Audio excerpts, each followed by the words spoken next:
Thank you so much for joining me today for Stories from Poplar Creek. I missed you last week. I do have to apologize. I had a terrible head cold. We'll see how it sounds today. These stories are meant to keep you company wherever life finds you. If you enjoy them, please hit like or subscribe to hear the next chapter of Stories from Poplar Creek. Please let me know where you're listening from, and if you'd like to hear a story about a particular person in Poplar Creek. Thank you so much. I'll see you on the other side.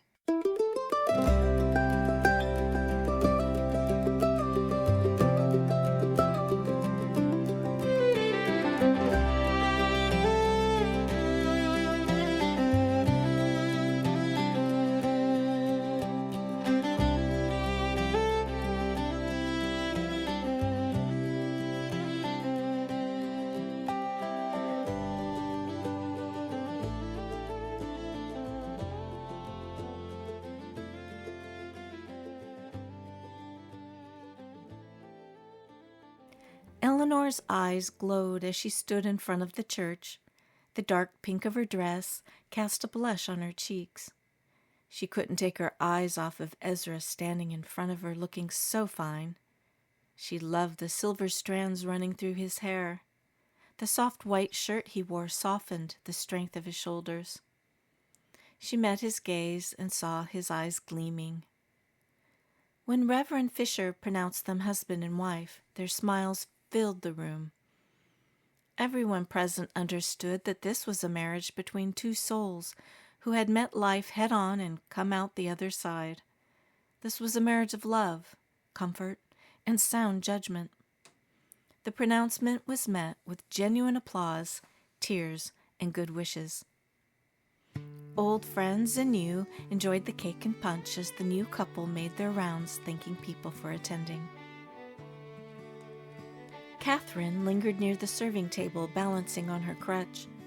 With the keen eye of someone long used to watching from the edge, she noticed the subtle choreography of glances being exchanged around the room. The young women in town seemed to orbit Reverend Fisher as he stood by the entryway, greeting the congregants. Each time he laughed or let slip an easy turn of phrase, a cluster of girls would draw up, giggling behind their hands, their eyes hungry for a second look. Catherine felt her mood shift in the way the temperature of a room changes with the opening of a window. She felt irritated by the display, thinking that Henry enjoyed the attention. Sarah moved to Catherine's side with a slice of cake. "Come sit, Catherine. Let's go to the corner there, and you can explain to me that expression on your face." Catherine crimsoned, but knew she was caught dead to rights. They situated themselves out of earshot, balancing their plates on their laps. "Out with it, my girl," Sarah said, flashing that smile that disarmed Catherine every time. "It's just so annoying how some men enjoy that sort of simpering and carrying on. What do you make of it?" "Kathy, you know very well that the Reverend is an eligible match. You also know that young women have very few prospects. Unless we are wealthy, they are doing nothing more or less than what is expected." "I suppose you're right," Catherine relented. "Reverend Fisher would make a good match for even me, Kathy. Do you think I should consider it?" Catherine looked up to search Sarah's eyes for any sign of teasing or humor, but found none. She stammered, Are you fond of Reverend Fisher? I mean, why shouldn't you be?" Catherine started. Sarah smiled. "No, I am not fond of the Reverend Catherine Rosealder. But you are. You have a decision to make. You can return his affections or not." "It's not so simple, Sarah.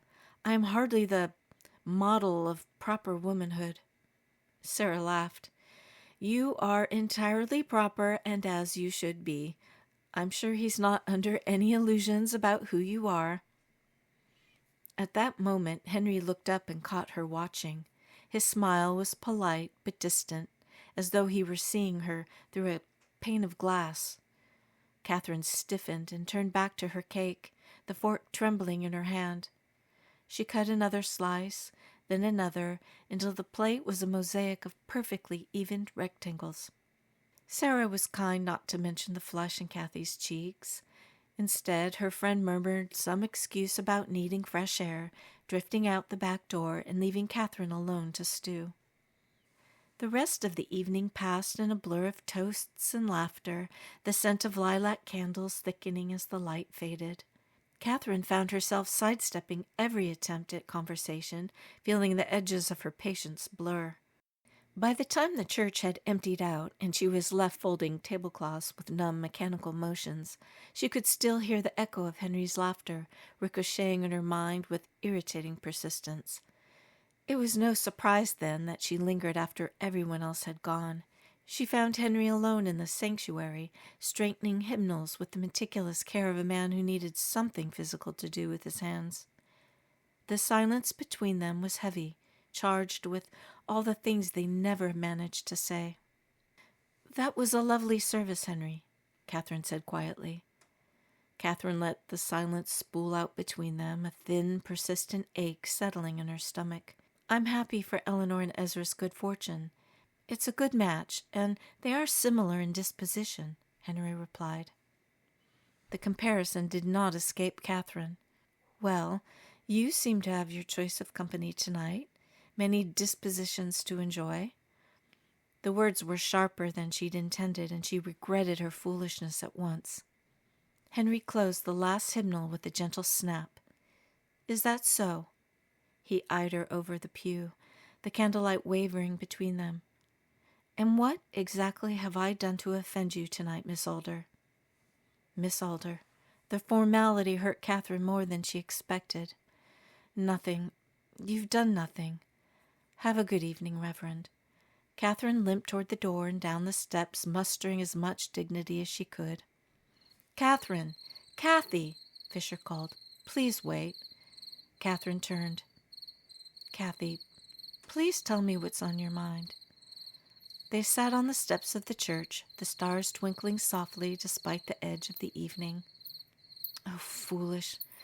Forgive me, Henry. You've done nothing wrong at all. It's just that I'm not the girl for you. I want to be, but I can't be. I say precisely what I think, often at the wrong times. I can't make myself all ribbons and cream, not even for the sake of appearances. I'm an Alder. I love the land. I love my life and the openness of it. How could I ever be fit for—" Here she let her thoughts trail. "I suppose the truth is that I was envious for a moment." "You, envious? Of what, Kathy?"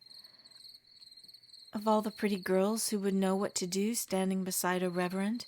You must see it." "I do see it," he said. The words weighted and slow. "I see you, Catherine, and I'm not asking you to be anything but who you are. Why would I want you to be different?" Henry removed Catherine's hat and brushed her hair from her face. "You take my breath away, Kathy." Henry took her face softly and kissed her cheek, then her mouth, softly at first. Catherine leaned into the kiss, then pulled him closer. The kiss deepened into warmth and longing. Henry looked into Catherine's eyes, searching for some solid ground. Catherine shook her head slowly. "You'd come to resent me. I'm so afraid you'd come to regret your choice of me, but be too honorable to say it. I couldn't bear disappointing you. I love you, Henry Fisher." And she stood up and walked as fast as she could manage toward the livery. Henry stood alone, feeling the weight of where Catherine's body had met his. "I love you, Kathy," he whispered to himself as he watched her ride away into the night. Charlotte dismissed the final class of the season, waving to the children as they passed out of sight. The new teacher contract had been secured with a one Mr. Emery's Bowen. The coach would arrive in a week, and Charlotte had arranged to have Helen meet him. Charlotte's usual self-possession fell away, and she let her tears fall unapologetically. She felt her shoes slide along the step, worn soft by 1,000 footsteps. At last, she unbuttoned her top buttons, rolled up her sleeves, and headed inside. She collected the last of her school items and placed them at the top of a wooden crate Jonas had made her. Tired, she slipped into the teacher's quarters at the back of the schoolroom. She undid the pins in her hair, lay in the bed, and looked around the room, letting the flow of memories fill her. There, in the corner, the chair that provided refuge and comfort on her very first day in Poplar Creek. And the quilt the ladies had made her lay folded carefully at the end of the bed. She looked at the ceiling and closed her eyes. She let herself feel the terror of that awful night when the roof had collapsed. She could still smell the fresh wounds of the tree that tore the night. Most of all, she felt Jonas's strong arms lift her and carry her to safety. She flushed with the memory of that night. The sense of strength, safety, and home she found that night had never left her skin. In Jonas, she had discovered a profoundly kind friend, lover, husband, and father. Their household was a source of joy and love. She smiled and cried a little more, thinking of the happiness that she had been so fortunate to know. Her eyes opened as she heard the sound of footsteps and the creaking of the front door. She recognized the step-tap of Dr. Turner and rose to neaten herself. She stepped into the main classroom. Isaac was smiling as he looked around, the afternoon light making him look younger than his years.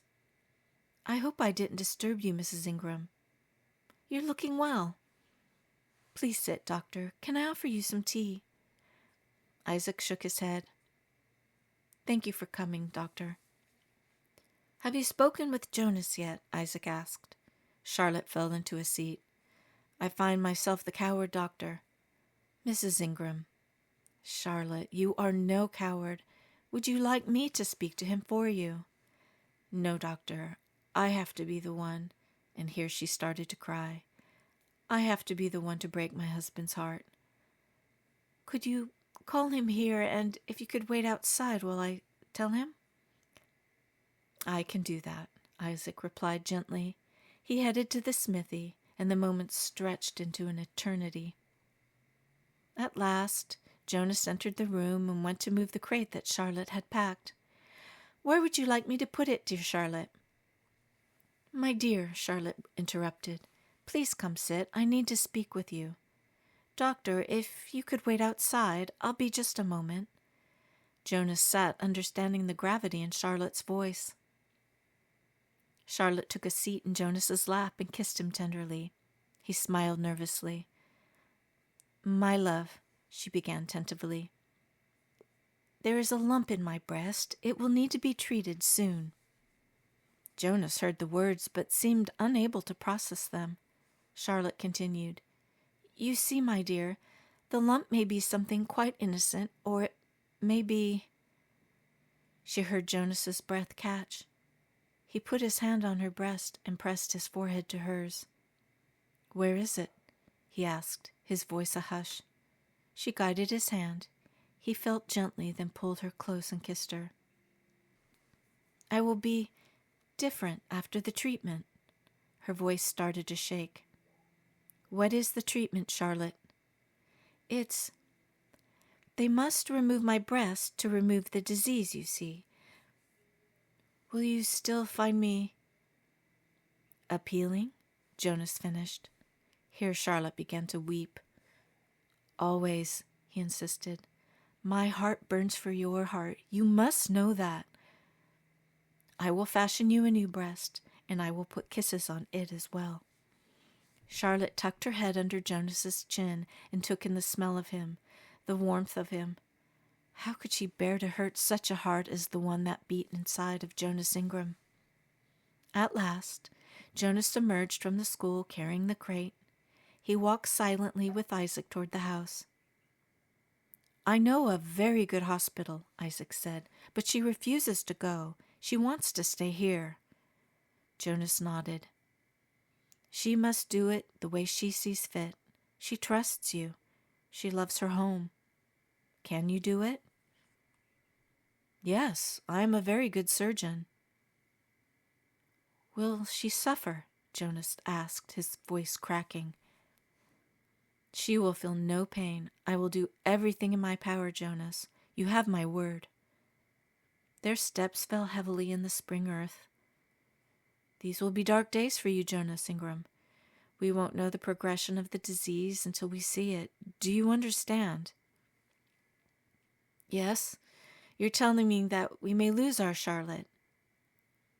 "There isn't a day that goes by that I haven't counted myself the luckiest of men." "God help me, Isaac. I must speak with our children." Isaac walked steadily next to the shaking form of Jonas. Alice and Anahu sat at the big table, finishing up their breakfast and math equations. Helen sat down and examined the slates. After a couple of corrections, she pushed warm donuts toward them.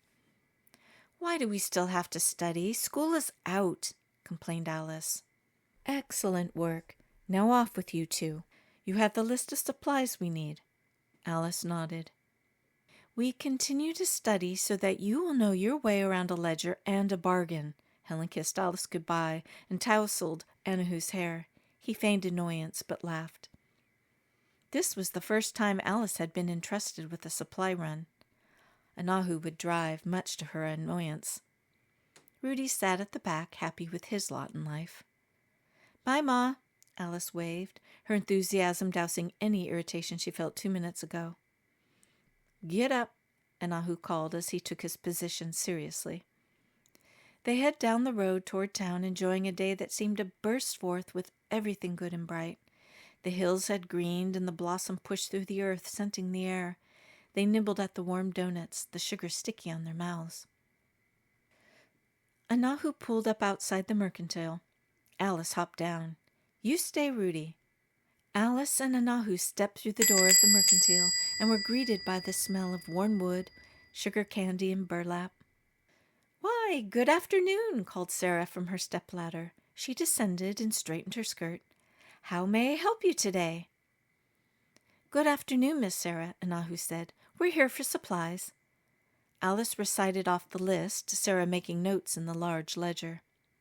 Sarah stepped to the back to collect more items. Alice and Anahu wandered the shop, admiring the jumble of colors and smells. Shelves bowed under jars and crockery, tins of beans and bolts of calico, all arranged in straight, cheerful rows. The tidy counter was crowded with penny candy jars, a few pipes, and a metal cash till with a heavy, tarnished lever. The window panes let in the flat morning light, glancing off glass jars and stirring flecks of dust above the floorboards. From outside they heard the raucous laughter of the new hands from the ranch downriver. "Here we are," sang Sarah, emerging from behind the curtain. "Shall I put it on your tab?" "We have cash today," said Alice, pulling a pouch from under her coat. As she paid up, Anahu began moving the supplies outside to the wagon. Suddenly, Alice and Sarah heard shouts and a yell. They ran outside to see Anahu cornered by several men. "What's this, then?" one taunted, knocking Anahu's hat off his head and pulling at his braids. "That's quite enough," yelled Sarah from the step, grabbing a broom. Alice ran and shoved the men aside to stand next to Anahu. "Alice, get out of here," Anahu said quietly. "Leave now." "I won't leave you to these cowards," Alice yelled fiercely. One of the men shoved Alice back. Anahu lunged in between to shield Alice, and Rudy went for the man's ankle. Sarah started screaming and swatting at his head with her broom. One of the men took a swing at Sarah, striking her across the face and knocking her back. It became a melee of arms, legs, and fur. Suddenly, a large hand pulled a man off, and Alice ran to Sarah. "That is enough," boomed Reverend Fisher. "You men leave now. You will not come back." Lem's face twisted into a sneer as he locked eyes on the Reverend's white collar, his fist already cocked back before Fisher's knuckles connected with his jaw. The man's body folded under the Reverend's blow, dust puffing up where he hit the dirt. Then Fisher's massive hand bunched the fabric at his throat, and he dragged him upright. 2 sets of boots scraped backward in retreat, while Lem swayed on his feet, blood threading from his split lip down his chin, before the millworkers' silhouettes appeared between the buildings. They hauled Lem away, his curses feeble between the hands dragging him away. Reverend Fisher carried Sarah to the doctor's house, and a bruised Alice and Anahu followed, Rudy at their side. Margaret rushed to Sarah, directing Fisher to lay her in a bed. Margaret's fingers pressed gently around the darkening welt on Sarah's cheekbone, tilting her face backward toward the lamplight to examine the damage. Isaac cleaned the scrapes and cuts on the kids. Alice's bruised face was wet with tears. Anahu wrapped his arm around her and spoke softly. "Don't cry, Alice. We're all right now. How bad does it hurt?" The things they said to you, horrible. What gave them the right to say such things?" Anahu looked at Isaac, sadness in both their eyes. "It wasn't right, Allie. You were very brave," Isaac soothed. "Anahu, your head will need a couple of stitches." Alice looked up at the cut on Anahu's head and rallied. "Don't worry, I'll stay with you, Anahu," Alice said, sniffing and straightening up. The Alders and the Goodwins were united in their call for action. Evelyn's face had gone a dangerous shade of scarlet, and Helen stood with her, both ready to ride out to the ranch. James fumed. The parlor crowded with bodies pressed shoulder to shoulder. Ambrose's jaw worked side to side, his ledger book open on his knee where he'd already drawn a thick line through the ranch's account. It was decided that Dr. Isaac and Reverend Fisher would meet with the ranch owner and foreman for restitution and justice. Fisher sat alone in his study that night. The crickets sang through the open window. No one questioned or would question what he did that day, but it weighed on his mind, nonetheless. On the following Sunday, no one seemed to notice that his heart wasn't in his sermon. He felt listless and tired despite the thanks and hearty handshakes he received as people filed out of the church. After people had dispersed, the Reverend took his fishing pole and wandered down to the creek. He found a quiet spot where the water pooled and the dragonflies buzzed lazily across the water. Deep in thought, he jumped at the footsteps coming up behind him. "I'm sorry, Reverend. I didn't mean to startle you," a soft voice said. Catherine sat down next to Henry. She looped a fresh worm on his line. He dreaded the thanks he thought she had come to deliver. "Henry, I'm so sorry you had to do that. I know it couldn't have been easy for you," she said. Henry's eyes met hers gratefully. "Thank you, Kathy. It means a great deal to have you say that. I felt so angry. I wanted to pummel him. I feel so ashamed." "Evelyn would have pummeled him," Catherine added seriously, and they both laughed. "Henry, you did just what was necessary. You showed restraint and good judgment, as a good reverend would. You're a good man, Henry." A fish pulled lazily on the line before swimming away. A warm breeze picked up strands of Catherine's hair, and the sun caught the gold in it. "Is that all that's bothering you, Henry?" "Catherine Alder, I want you so much. I love you, and I could never regret you. It's a certainty that is settled in the very core of me." They lay back on the bank of the river looking at each other. "Could we make a life of our two lives, Henry? Do you think it could be done?" "Well, you said you wanted to stay on your land. If that's where you want to be, then that is where I will be, if your parents consent to it." "How are you at building houses?" Catherine asked. "How's your cooking?" Henry teased. Catherine laughed. Henry rolled her onto her back, pinning her to the ground. She squirmed and laughed, trying to get the better of him. "You didn't answer my question, Catherine." "I know my way around a cookpot, Henry Fisher." "So, we are in agreement. You'll marry me. Will you have me, Catherine Rose?" "I will, Henry Fisher." Henry kissed her, and Catherine's mouth answered eagerly. Henry nuzzled and nibbled at her neck, and she felt the tickle of his beard. Her hands curled in his hair as she took in the scent of him. He was warmth and earth and rock. "I've met my match in you," he said. "Don't you dare change a thing for me. God, you smell good." They kissed until their lips were swollen and they were out of breath. "You better go on home now, Kathy. Tell your parents to expect me tomorrow." Fisher started to sit up, but Kathy pushed him back and crawled on top of him. "Please, Henry, I'd like to tell them to expect you tonight." She bent to kiss him, then stood up and shook her skirts. Henry grabbed her ankle. "Tonight," he laughed. "I love you, Henry Fisher," she called as she rode away. Late that night, James and Helen lay in bed, the moon shining through the window. "I remember the first time I held her," Helen whispered. "I know," James nodded. "I'm so relieved. I thought some man would take her far off. I'm so used to seeing her right away." "Grandchildren," they both said at the same time, then laughed. James pulled Helen close and kissed her. "You're so very beautiful, Helen. I'm a very happy man. You?" "Come here, James Alder. Let me show you." The sun warmed Margaret's body as she lay under the tree along the creek. She set down her book, the margins marked with notes made in tiny, neat script. She had been studying the diagrams of breast tissue and the underlying muscle with clinical focus. She turned on her back and closed her eyes. In 2 days she'd be assisting with surgery on not just a breast, but a whole, living, breathing person. She had burned through candles pouring through all the texts on the topic. She put her hand on her own breast, feeling the shape and weight of it. What if it were taken? Her eyes filled with tears. She let the breeze dry her face. Time meandered with the creek and the dragonflies.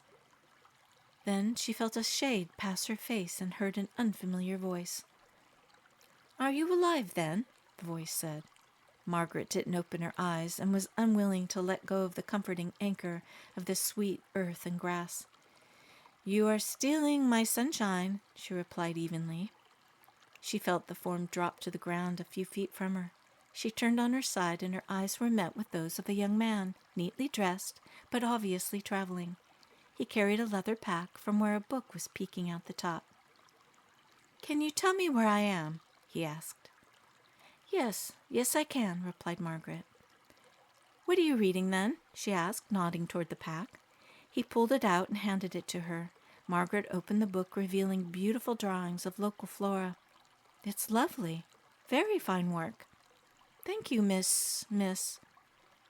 "These are your drawings, then. You are very talented, sir." She continued to flip through the pages. "And what is your book, then?" he asked, with genuine curiosity. "Anatomy." "Your drawings?" he asked, smiling. "You are an impertinent man. Not my drawings. Mine are at home." He let out a laugh. "You are not human, miss." Suddenly, something caught his attention, and he went to the creek. He examined a plant very carefully. It had small flowers. He took out a tiny spade and began to dig around the roots. He pulled it, forming a ball, which he then wrapped in a burlap bag he pulled from his coat pocket. Margaret sat straight up.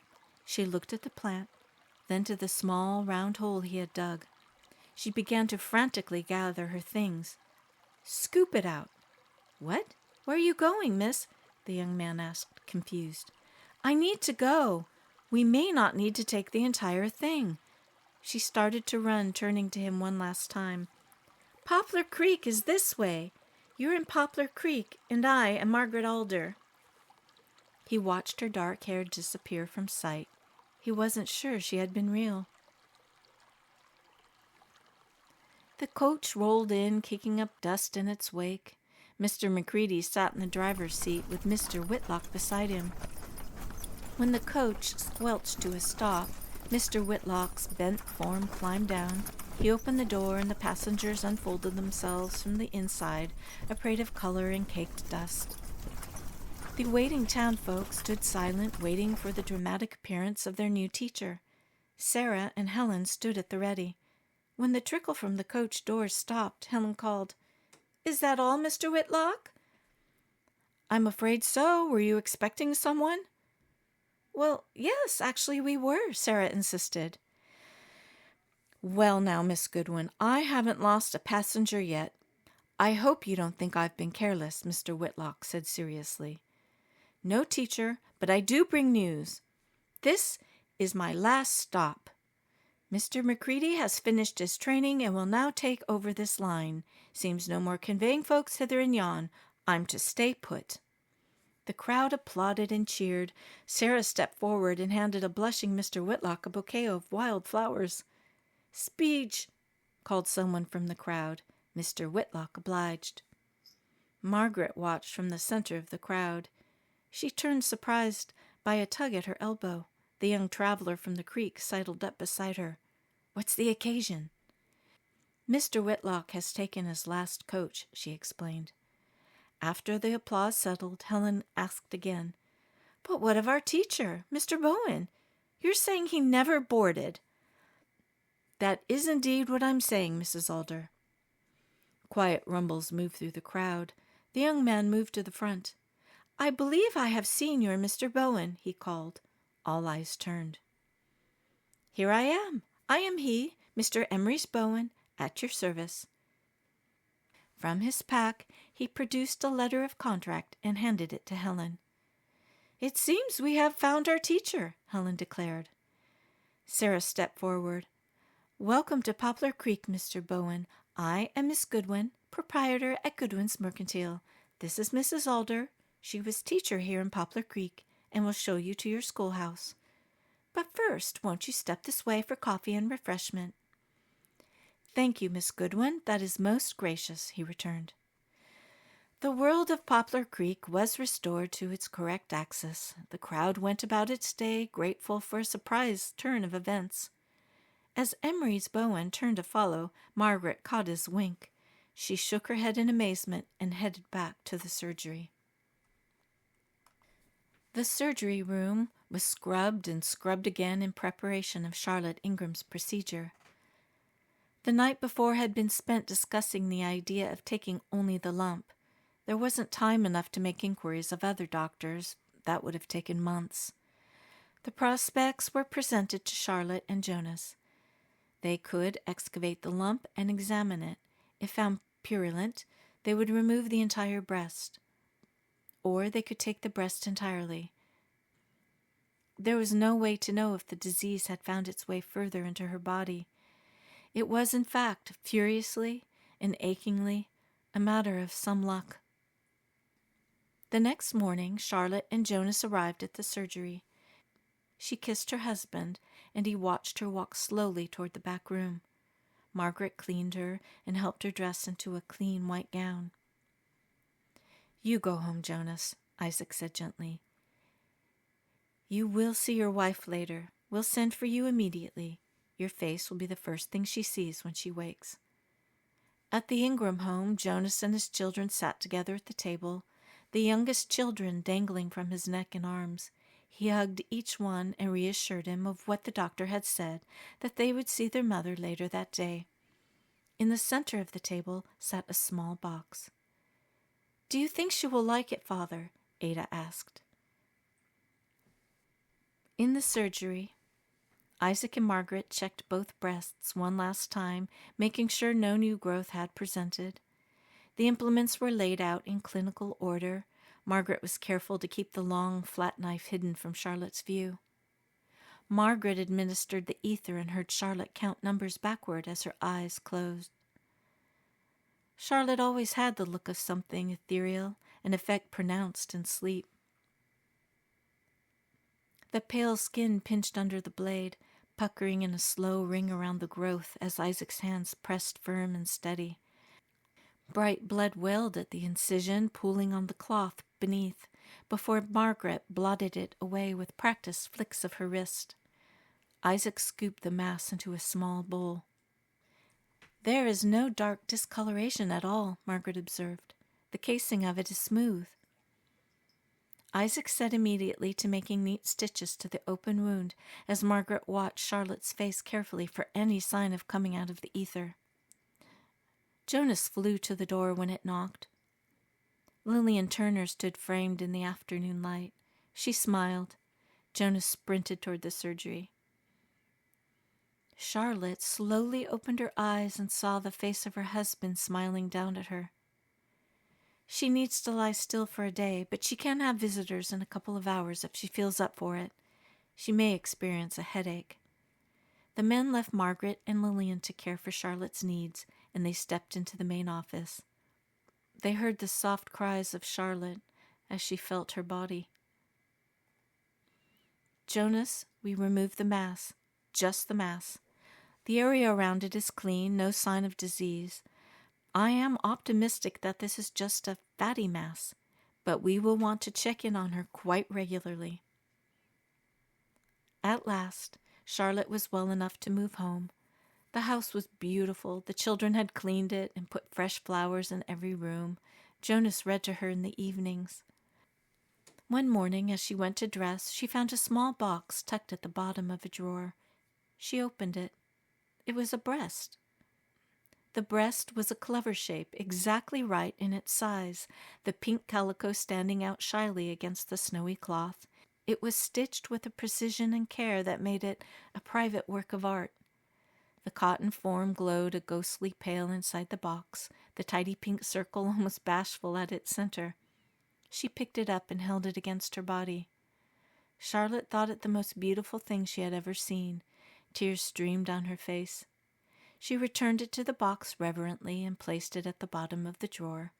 She slipped on her dress and brushed out her long black hair, pulling it back only from her face. The rest she let fall as it would around her shoulders. From the kitchen window, she watched her children playing in the yard and closed her eyes to the comforting rhythm of Jonas's hammer.